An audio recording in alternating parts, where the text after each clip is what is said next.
was like a beautiful love poetry, and I definitely am going to watch the replay myself just so I can hear that beautiful passage about the feelings of God and what they represent. I'd like to do one more question, and this one comes from Donna. Donna is in Winnipeg, Canada, and is asking, could Kryon please explain cosmic law? Hi, Donna, and the answer is probably not well. This is a tough one. First of all, the only time I've run across that phrase, cosmic law, is the description that I first received from my teacher of Tibetan numerology, and it referred to the Master 22.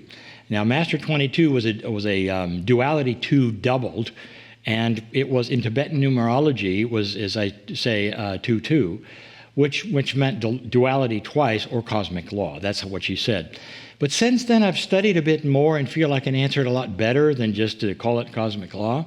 Kryon has also come forward with a little better explanation as well, but it's still a little bit intangible. Cosmic law is not a legal thing, as you might imagine. Instead, it's like the laws of nature would be, or perhaps the laws of physics would be. There's a pattern to everything. That will be a cosmic law. There are hints something far, far more connected is going on than we're aware of in the cosmos. Let's say the ever-evolving creation of infinite variety that we know as nature somehow is grounded on some stable planes of existence. We know that. We see patterns, but what are they? The rhythm of nature seems to conform to a definite pattern. But we really don't understand what that pattern might be. The infinite number of the galaxies and the vast structure of cosmic space, all of it seems to move according to a definite path, or a plan, or a pattern, or a structure. And then you begin to study what it might be. It's a tough definition, since it's so esoteric, it's so intangible, but I believe it exists. I believe that's the law, that cosmic law. Many of you remember my discourse on the structure of 12 somehow being a universal constant. It's the same pattern. It's in our physics, music, computers, phones, memory chips. It constantly appears throughout our spiritual history, 12. So that I believe is part of that cosmic law as well. And I somehow think that love and compassion, the energies of those are all part of it as well. But I don't know how. I'm not sure that physicists do either. These are energies. They are not emotions. They're energy. So I think cosmic law, I think of it as the structure of the universe that gives us a glimpse of the framework of perfect love and the attributes of it. In duality, it wouldn't represent one side or the other of a scale of justice. You've seen that scale. It's the scale itself, the kind of the way things are. And I think we're beginning to understand that we humans are very much a part of all of it. Thanks, Donna, for that very insightful question. And thank you, Lee, for that very insightful answer. The beautiful poetry that Lee expressed before is still with me, the words, the imagery, and I'd like to use that in a meditation as we prepare for Kryon's channel. So I invite you to close your eyes and visualize a beautiful rainbow. And this rainbow goes across the sky in a beautiful arc and lands in a pot of gold. And yet the pot of gold is, as we heard earlier, a cauldron of liquid light and love.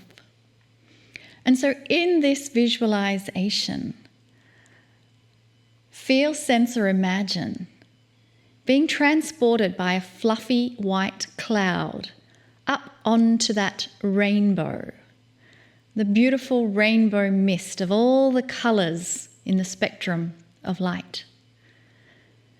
And as you move along this rainbow of all the spectrums of light, you start heading towards that cauldron of liquid light golden energy of the Creator. And as you start to glide and move down this rainbow, all the fears, worries, stress, and anxiety of the day are being melted away. They drop from you. They fall away like little misty sparks that just dissolve. And as you move further and further down the rainbow, you start to feel the love essence of the golden cauldron calling to you. Come sit with me. Come be a while. Come and relax and hear what the Creator has for you. And so now we gently sit in this beautiful liquid-like cauldron as we now prepare to hear the message from Kryon.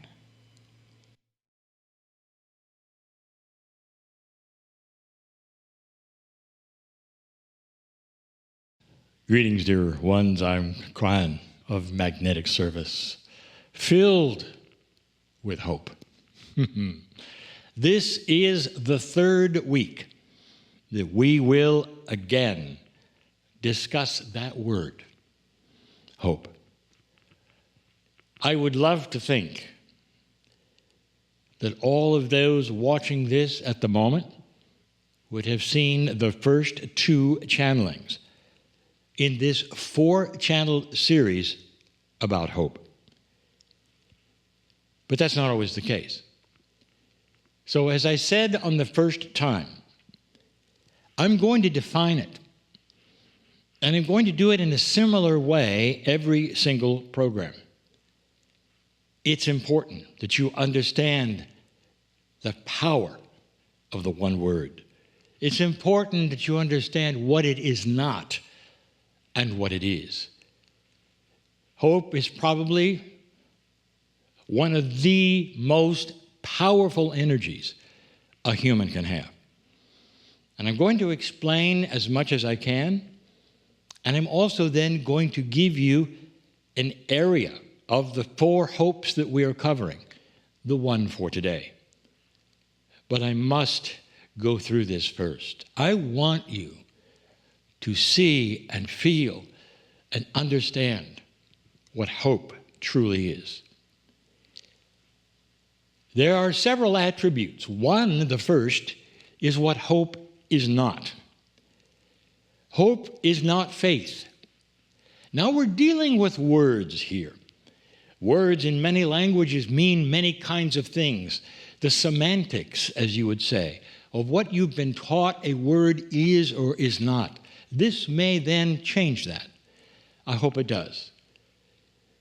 It will help you to perhaps reframe what hope truly is to me, or what it is to the other side of the veil. It's so important. Hope is not faith. Faith is something that has been given to you as a word where you trust unseen forces to then do something for you that you're not doing yourself. That is the element of faith. Hope is not faith. Hope is active, faith is passive. This is how we will define it for these lessons that I'm giving you in these 4 weeks. It's what hope is to me, to you, in the teaching of today that I want you to grasp. Let's go with the first one. Hope is the energy of positive expectations. Hope is something you send forward for yourself. Imagine that long train track of your future, of your life, or for instance, just a little bit of the next week or 2 or 3, doesn't matter. If you truly have that energy of positive expectations to put in front of you, it changes everything. Absolutely everything. 2 people in a room. One tells the other, you're going to die because you have this certain disease. In comes the third person who says, wait a minute, there's been new research. No, you're not. There's something else. You've just gone from despair to hope. And the hope may keep you alive. The hope may save your life. All of these things we talk about continually. What the human being can do with their own chemistry and how they feel about things, that's hope. It changes everything. Hope is a designer energy. Hope is something where you can design benevolent outcome. You design it to positive expectations and you send it forward in your own life. Do you like that? Hope is health. Hope is health. Hope becomes your future. It's an energy that's so active that it becomes what you tell it to become. This is the power of hope. Hope is something that can also destroy despair. Hope destroys depression. That's what hope truly is. I wanted to give you these things today that I gave you the last 2 times we were with you, perhaps in slightly different words, and we're going to do it one more time, for I want you to see what hope can do. The circle of 12 tonight will be another exercise just like the last 2, very similar, where you package hope and you send it forward in a very visual way that you can understand what it does for the human psyche, what it does for the human chemistry. There are those who will casually use the word, well, I hope this works, not understanding. That's more like faith. Hope is an affirmation action. It puts together a package that changes the chemistry of the human being, relaxes you, and puts you on a course of benevolence. There is nothing like it, dear ones. To have hope when there was no hope is like black and white. To have hope when there is no hope is like turning on the light in a dark room.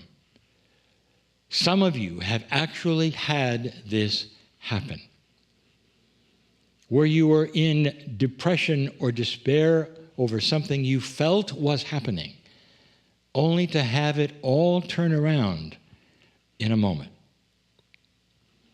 The phone call that you get where there's been a problem with loved ones, and you think the worst and you wonder what has happened in that moment, whether they're safe or not safe. And then another phone call comes, and it's the actual loved one. Mom, Dad, I'm fine. What has happened in that moment or two? That is what hope is and does. That is the feeling that I'm speaking about. But rather than having that kind of a cause and effect in a phone call or no phone call or worry or no worry, can you package that as though the phone call had already come in and put it upon yourself and send it forward?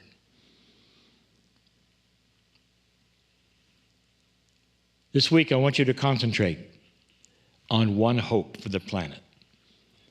Again, a hope that's the energy of positive expectation, sending it out.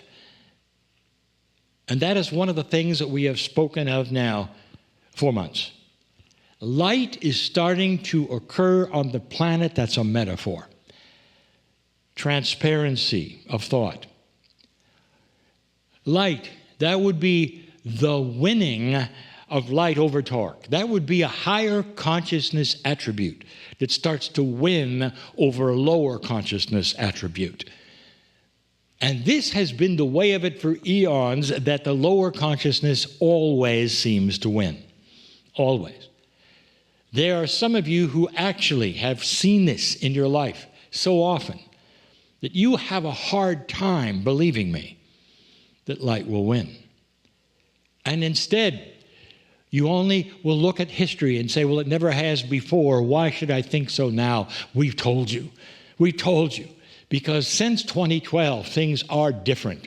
This has been the shift that so many have spoken of, so many indigenous have talked about. Etched into their rocks, it is. Etched into their pyramids, it is. And here it is. Light will start to win over darkness, and that is why there's so much trouble right now on this planet, because it's fighting back. Did you notice? Uprising where uprising normally isn't. It's happening because there are individuals who are starting to say, no more darkness. We will not tolerate it anymore. I want you to see a hope package and send it forward for the light of the planet. The light of the planet. The light of the planet. Can you do that? Other weeks, we're talking about yourself for other things, but today, this Wednesday, we speak of hope for light. And you're going to see that in places you don't expect. Places that normally are known for corruption. You're going to start to see some light at that point there, and you'll go, well, that's different. Well, that feels different. Do they really mean that? Can this really be happening? You're going to see it at levels that you never saw it before, even a little. And then you start to see what happens. It's almost like light is infectious in a very good way. Light creates light. It erases darkness, and more are attracted to it. They're attracted to compassion and kindness as a way of things. They're attracted to truth as a way of things. You're attracted to those who would think forward. What is the best solution for this or that puzzle, or what will help the most people, truly help them? And they move, you might say, in ways, this darkness that goes from greed and corruption more and more to the opposite, where they see compassion and kindness as a result. They see it as a goal. And they start to see things completely differently than ever before. And that's the key. Light for this planet. Can you do it? Can you do it? Can you sit and send light? That is the hope of the planet at this moment, this day, right now. And so it is. And following on from that beautiful message of hope for the planet, I invite you to open your eyes if you've had your eyes closed, and slowly bring your awareness back into your body, back into the room as we move. And I'm Monica Morani. Indeed, we are back yet again. It's Wednesday. It's Wednesday evening, and that's why we're here. This happens to be Wednesday, February 15th. And so happy Valentine's Day for yesterday. For yesterday. That's like out of time. I don't know how you did that. It doesn't matter. It's still like flowing on, the love from yesterday. And hope you all had a beautiful Valentine's Day. And ate a lot of chocolate. I don't know, is that a good thing? Maybe we shouldn't say that. Yeah, it's a good thing. Chocolate's always a good thing. It is for me, I'll tell you. Every Wednesday we're here, and we come together right here, and we get all kinds of cool things, questions and answers, discussions, special guests, meditations, and of course, channeling. Now, many of you are watching the live stream from a link that came through in your email, and this is where I want to tell you yet again that you have this amazing membership portal. If you haven't been to the portal for a while, I encourage you to go there, have a look. It's been updated, it has new functionality as well to it, and you have special music in there from certain shows that we've done where we've kind of gone a little bit off the script of the normal Healing Wednesday music in some of those Healing Wednesday episodes, so you can find that in your portal. You can also find special shows that are just for you, like one that Lee did about his life with Kryon, first time on TV.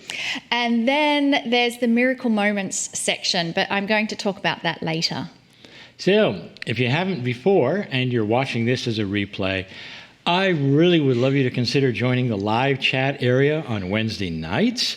Our statistics show it's about half and half. We have lots of people watching live. We have lots of people watching later in time frames that is not convenient. But even if it's not convenient, I wanted to tell you that if you wish to join us in the chat, it's really great. You get to interface with a lot of great people. I also want to tell you that if you wish to join us up to 15 minutes before the show starts, I plug this very often because our studio gives you an early video and sound.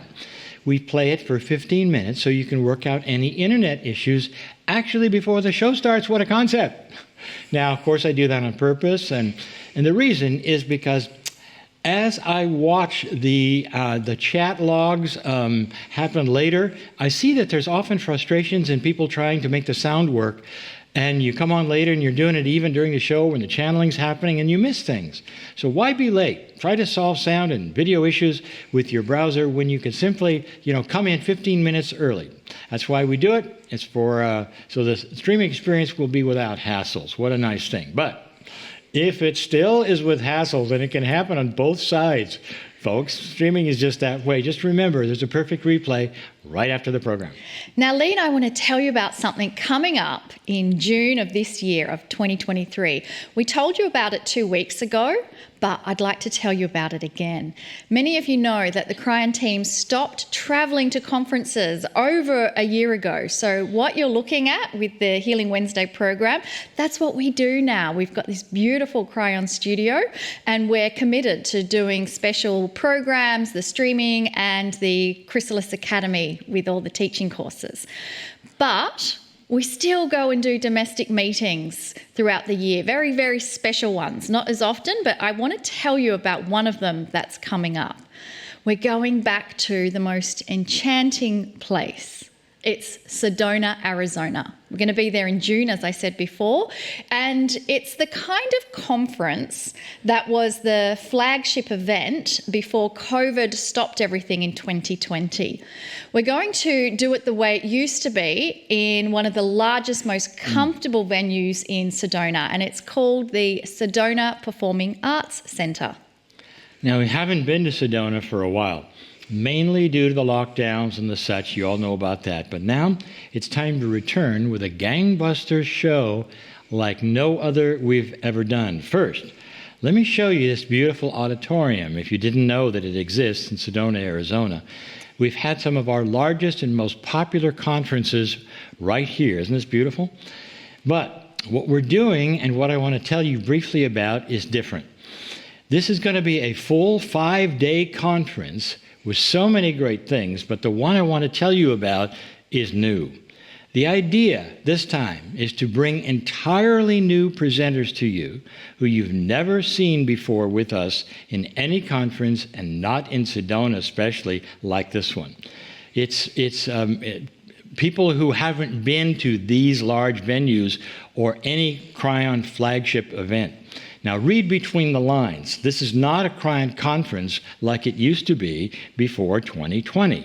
This is so those of you who have been to Sedona before, this one's a bit different. Now, just stay with me for a moment. Stay with Monica and I. We want to tell you who's coming in June for this event. Now, before I tell you who's coming, I want to ask a question. Where do you think we got these amazing presenters that I'm going to tell you about? Well, for the last 2 years, we've been in this very studio presenting some of the finest authors and world-class presenters available today, every Wednesday of the year. So it's from this experience here with you that we've been sharing that we have selected 2 amazing people for the Sedona conference. We only get about 30 minutes with each guest on the show that we do. So Lee and I were asking ourselves, well, who's been so compelling in the presentation that we want more? Now, automatically, it's everyone, right? We did have to narrow it down. And the first one that we thought of was Matt Kahn. He is one of the most popular, loving people of our age. He has millions of followers online. He's known as the I love you guy. And in August of 2022, he was actually on the cover of Forbes magazine. Isn't that amazing? The I love you guy can be on the Forbes magazine. It's about time. It's a sign that things are changing and that we are moving into more enlightening times, isn't it? Matt is the living expression of the Creator's divine love. He truly is a perfect fit for the Kryon conference. He's going to be in Sedona with us as the keynote speaker for the first 2 days of the event. And the theme of the conference, well, if you haven't guessed already, it is the love connection, a perfect fit. A perfect fit. The other speaker, a perfect fit. Remember, there's going to be two. It's Dr. Clint Rogers. He's taking the world by storm with his book, Ancient Secrets of a Master Healer, which has now been translated into nearly 30 languages. Recently knighted in Italy for his profound healing work, Clint is carrying on the legacy created by Dr. Naram, who was a world-renowned master healer in India. Clint's book begins with a phrase. I love this. I didn't come to teach you, I came to love you. Love will teach you. So these are the two keynote speakers in this new Kryon conference. But wait, there's more. Don't you love it when I say that? I do. It's fun to say that. On the final day, day 5, we'll have a separate conference, which we'll call the Circle of 12 Live. It'll feature Monica and myself presenting the Circle of 12, plus teaching and insights that Kryon has given for these past months. Think of it as a time just like this one, on the air with us now, only we're all together live in a way that we can truly reach out together and feel that conference and that coherence live.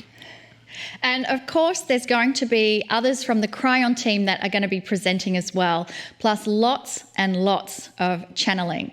So where do you find out about this amazing event to get there for the Kryon conference? Well, it's June 1 to 5. And you can go there with this shortcut link. Very simple. Kryon.com/Sedona. Couldn't be easier. Kryon.com/Sedona. So now that we've told you about that exciting thing, well, we're excited about it, I'd like to move to the question and answer part of the program. And the questions, you can submit that in your portal. Very easy. There's a little button there that says submit a question. Ask questions others may be interested in. Keep them short and concise. And no personal questions that would be better addressed by a therapist. So the first question comes from Erica. Erica is in Germany. Guten Nacht or Guten Tag, whichever part of the day you're watching this. A long time ago, Kryon said, God has no feelings. This is Erica's question. But if God is pure love, then what is love? For me, love is the strongest feeling of all. What does Kryon say about this? Erica, sometimes this is controversial, so just get ready. The answer is the same as it always is and has been. It's totally about two things. Number one, our perception of God. And number two, our perception of us in relationship to God. That's you and I. Listen, the statement that God has no feelings is very much like the statement, God has no kidney. Now, just hold on. Kryon wants us to really, really cognize that God is not a human in any way, any shape, any form. So the feelings, unquote, that Kryon speaks about are the ones that humans claim even in love. They're the emotions that are created with our minds and our chemistry, and as beautiful as they are to me and to you, they pale completely compared to the love energy from the creative source. There should be another word for it. It's just out of the spectrum of anything we can imagine. So please don't be confused over the statement, God has no feelings. Very early on in my channeling life, Kryon started this whole message about the grandness of the creative source that was not like us. And my second book, if you might know that or remember it or look it up, was Don't Think Like a Human. It was an entire book with the subject, God is not human, has never been human, does not think like a human. Are you ready? You can't please God. You can't make God angry. God is not vindictive or jealous or sad. God's mind is the universe. Yet, we're all told differently. We have nothing else to compare it to. Very early in life, we're told that God is watching us, expects things. You got to please God. God won't like this or that. We're taught from birth to make God an authority figure, things like our Father. Kryon says that God is pure love, nothing like we set it up to be. It's a super intellect that has decided to give only beautiful, stellar love for humanity, and not the kind of love we think. So please don't be confused over this statement. Instead, let's rewrite it if you wish. You might want to review this. The feelings of God are the forces that create the invisible bonds of delight between the light of dawn of time and the light of a human child's laughter. Oh my, that's not the feelings we have, is it? The feelings of God are shown in the liquid light energy of creation, dripping from the cauldron of love that God has for us and our souls. The feeling of God are not feelings at all. It's a rainbow of beautiful light energy that only features the purity of a love source that has no end to its kindness or its compassion. I could go on and on, since Kryon really wants you to understand that God is not a human in any sense, not even in love feelings, as nice as we think that is. That was beautiful, Lee. It was like a beautiful love poetry, and I definitely am going to watch the replay myself just so I can hear that beautiful passage about the feelings of God.